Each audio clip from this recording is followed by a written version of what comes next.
Coucou tout le monde, je vous retrouve aujourd'hui pour clôturer mon budget du mois de février. On est début mars, on a touché notre paye, donc il est temps de clôturer ce mois de février. Donc je vais vous faire voir comment je l'avais présenté.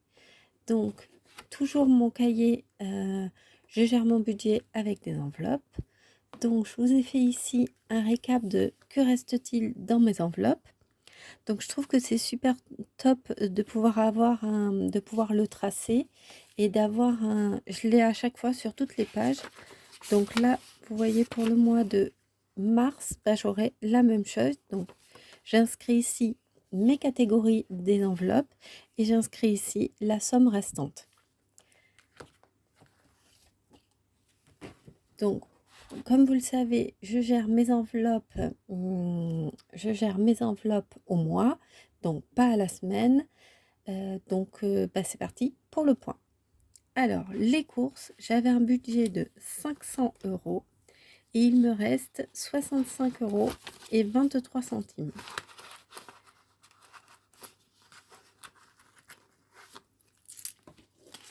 Donc, pour rappel, on est trois à la maison, mon mari, mon fils et moi. Voilà, on mange tous les midis. Soit au travail, soit à la maison. Donc 65,23 €. Le billet de 5 va aller rejoindre mon défi de 5 euros. Je ne sais pas si vous le faites le défi de 5 euros, mais ça va aller rejoindre directement mon défi de 5 euros, des 5 euros. Ma monnaie, vraiment qui me reste, je vais aller la mettre dans ma tirelire que je remplis au fur et à mesure. Et mes billets vont aller rejoindre mes enveloppes épargne, notamment les vacances ou mon fonds d'urgence. Pour le mois de mars qui arrive, j'ai décidé pour mon budget course, d'enlever 100 euros. Donc il n'y aura que, mais c'est déjà beaucoup, 400 euros. Donc je vais voir avec 400 euros ce que ça donne pour mon budget alimentation. L'essence, il me reste 100 euros. Donc voilà, sur les 300 euros mis début février, donc effectivement le mois est plus court, donc on a peut-être un peu moins roulé. J'ai aussi fait du télétravail, mais comme tous les mois, donc c'est top, il me reste 100 euros. Le mois de mars, je vais mettre également 300 euros dans mon budget essence. Pour le shopping, ben vous voyez que l'enveloppe, elle est vide et j'avais de base 50 euros. Il y a eu la fin des soldes et j'ai dû acheter une paire de chaussures pour mon fils qui a 9 ans, qui grandit et surtout qui abîme très très vite ses chaussures. Donc pour le mois de mars, c'est pareil, je vais mettre 50 euros dans mon budget shopping. Le restaurant, il me reste 20 euros sur mon budget de 80 euros. Donc j'avais un budget de 80 euros pour le restaurant. Ça sera le même pour le mois de mars.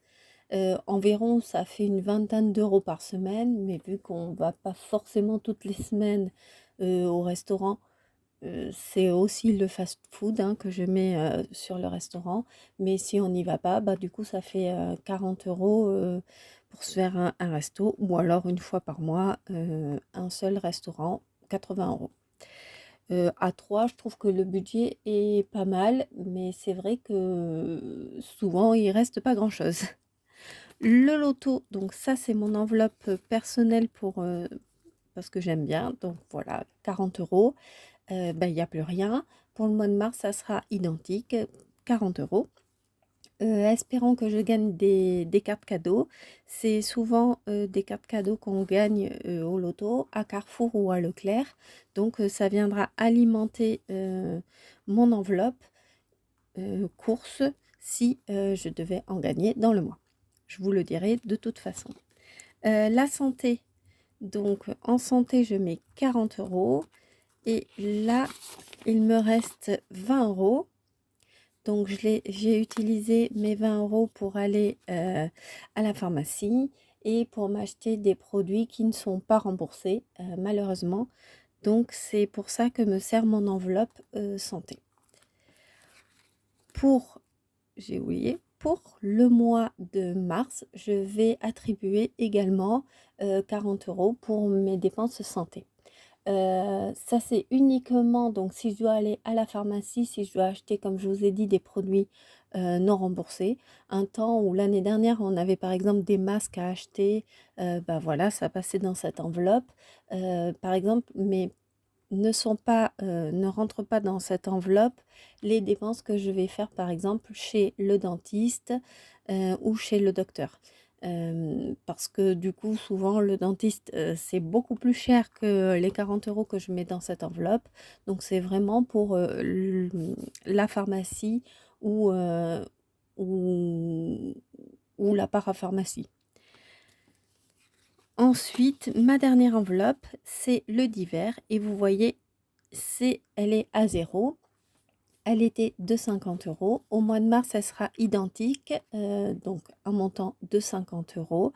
Et dans le divers, j'y mets tout ce qui est les extras que j'achète qui ne sont pas compris. Donc du coup, dans les courses, le shopping, le resto, l'essence ou la pharmacie. Donc ça va être par exemple l'achat d'un bouquet de fleurs, si on est invité, ou pour moi-même. Des achats dans des magasins comme on aime tous bien, Jiffy ou Action. Ça va être des achats à la jardinerie parce que ça va être le début du printemps et il va falloir acheter des fleurs ou des choses là. Donc voilà, c'est ce que j'utilise, c'est mon enveloppe que j'utilise. Donc voilà, ça me fait, donc ça ira, comme je vous ai dit, dans mon défi. Et donc du coup, cette somme-là, donc vous voyez, il y a 50, 100, 150, 160, 170, 180, 190 et 200 €. Donc j'ai réussi à économiser 200 € sur un montant de presque 1000 € que je mets en début de mois dans mes enveloppes. Donc voilà, moi je suis plutôt satisfaite de comment on a géré. Par contre, effectivement, j'ai eu des imprévus comme la réparation de la voiture ou des pneus à acheter ou des pneus voilà à acheter. Effectivement, ça c'est en plus, ça n'a pas été prévu ni budgété. Donc effectivement, je le pioche un peu dans mes enveloppes fonds de secours. Donc ça, ces sous-là vont aller alimenter mes enveloppes épargne pour les vacances, notamment parce qu'on part bientôt en vacances. Ça va vite arriver, surtout, soit les vacances de mai, soit les vacances de juillet-août de cet été. Donc j'alimente et aussi pour mon fonds de secours. Je vous ai pas fait voir, mais ce que j'ai fait ce mois-ci, j'espère que vous allez bien voir, c'est le récap ici sur ce cahier des jours de la semaine avec des dates importantes et ce que je dois faire en important. Ça me permet de budgétiser mon mois et mes futures dépenses. Ici, vous voyez, j'y ai inscrit,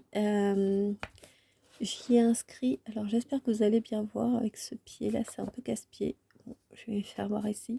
Donc, vous voyez, ici, je mets le mois de mars. Ici, je mets mon salaire et celui de mon conjoint. Donc, voilà notre salaire. Mais si vous avez autre chose qui rentre, vous le mettrez ici. Mais moi, voilà, c'est comme ça.